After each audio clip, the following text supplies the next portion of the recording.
Yes friends, our next topic is heating effect of electric current. Heating effect of electric current.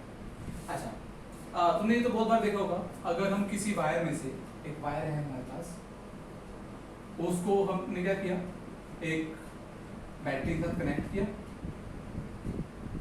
एक की attach किया। अगर तुम काफी देर तक की को ऑन रखते हो, अगर तुम काफी देर तक की को ऑन रखते हो और उस वायर में कोई और कंपोनेंट नहीं है, उस वो वायर क्या देगी, हीट अप हो जाती है। वो वायर क्या हो जाती है, हीट अप हो जाती है। ऐसा क्यों होता है? That is because of the heating effect of current.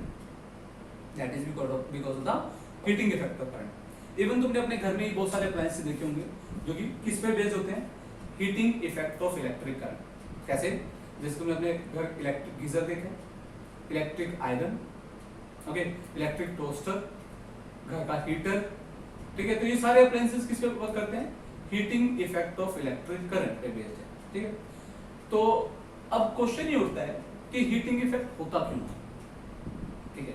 मतलब ये तो हमें पता है कि हमने हमारे घर में ऐसे अप्लायंसेस जो heating effect of electric current पे बेस्ड हैं, और एक वायर को जब हम एक बैटरी से या एक वायर को किसी इलेक्ट्रिक सोर्स से कनेक्ट करते हैं तो काफी देर तक अगर उसमें करंट फ्लो होता रहे तो वो हीट अप हो जाती है।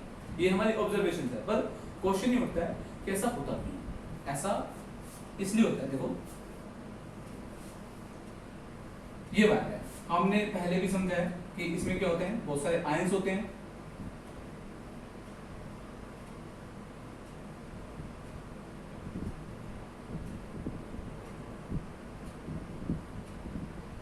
ठीक है।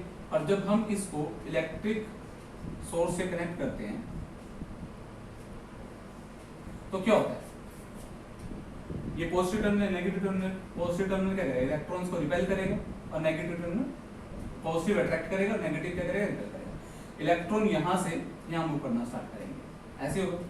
और हमने पहले भी समझा था, what the main cause of resistance, that is the collision between the electrons and between electron and the ions is the main cause of resistance.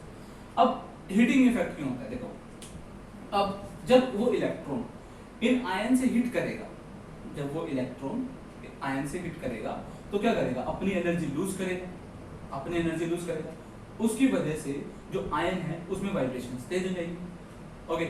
वही वाइब्रेशंस, वही जो एनर्जी है, वही एनर्जी हीटिंग की फॉर्म में हमें ऑब्जर्व होगी, उसी की वजह से हमें वायर हीट अप महसूस होगी। आई एम रिपीटिंग, क्या होगा, जब ये नेगेटिव टर्मिनल बैटरी का इलेक्ट्रॉन्स को रिपेल करेगा तो इलेक्ट्रॉन मूव करना स्टार्ट होंगे पॉजिटिव टर्मिनल की तरफ। जब वो मूव कर रहे होंगे तो बीच में उसके बहुत सारे इलेक्ट्रॉन्स आएंगे और आयंस भी आएंगे। अब जब इलेक्ट्रॉन्स जब आयन से टकराएंगे तो वो अपनी एनर्जी का, अपनी काइनेटिक एनर्जी किसको इंपार्ट कर देंगे, आयंस को इंपार्ट कर देंगे। और वही एनर्जी, वो एनर्जी कहाँ कैसे दिखेगी, वो एनर्जी दिखेगी in the form of heating effect. वो उसकी वजह से उस पार्टिकल की, उस आयन की काइनेटिक एनर्जी इंक्रीज होगी, सॉरी वाइब्रेशनल एनर्जी इंक्रीज होगी, जिसकी वजह से ओवरऑल जो कंडक्टर है वो क्या हो जाएगा, हीट अप हो जाएगा।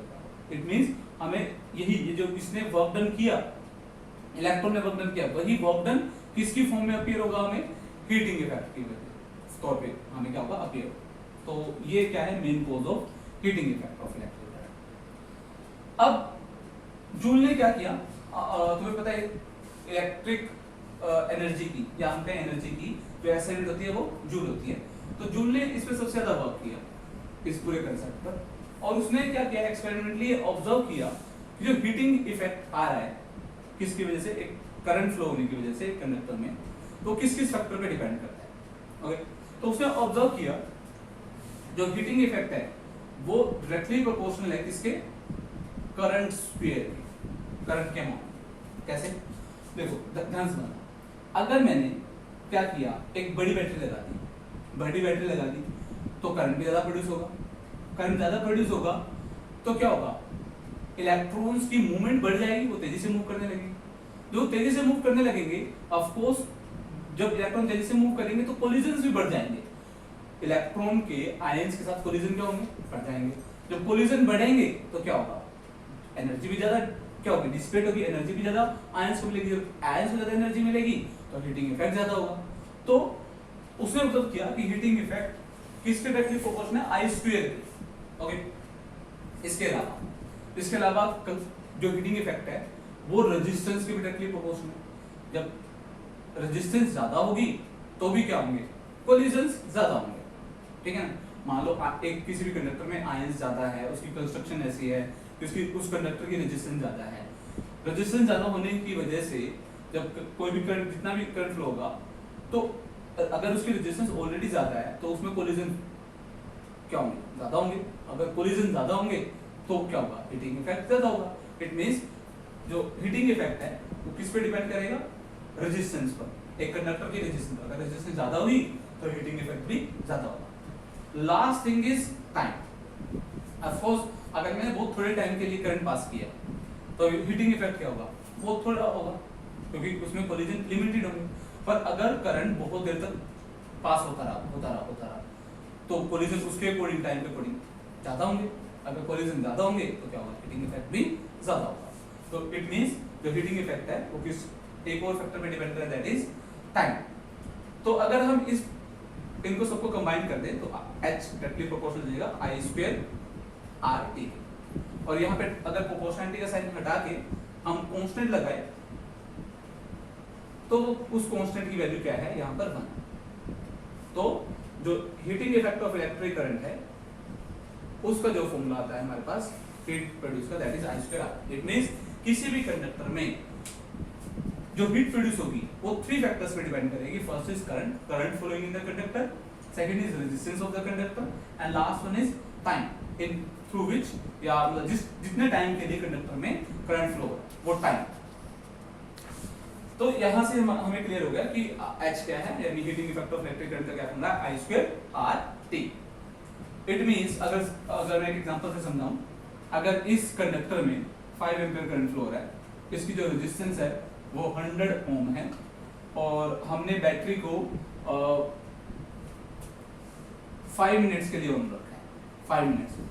तो मैं समझना चाहता हूँ, मैं ये कैलकुलेट करना चाहता हूँ कि इसके अंदर कितनी हीट प्रोड्यूस होगी। तो हीटिंग इफेक्ट कितना होगा, I स्क्वायर RT, करंट कितना 5 square, resistance 100, time 5 minute, second में कन्वर्ट करेंगे तो into 60, 25 into 100 into 300, 25 3 are 75, 1 2 3 4 4 zeros, 1 2 3 4, so it means 7,50,000, यानी कितनी जूल एनर्जी हीट की फॉर्म में इसमें डिसिपेट हो जाएगी।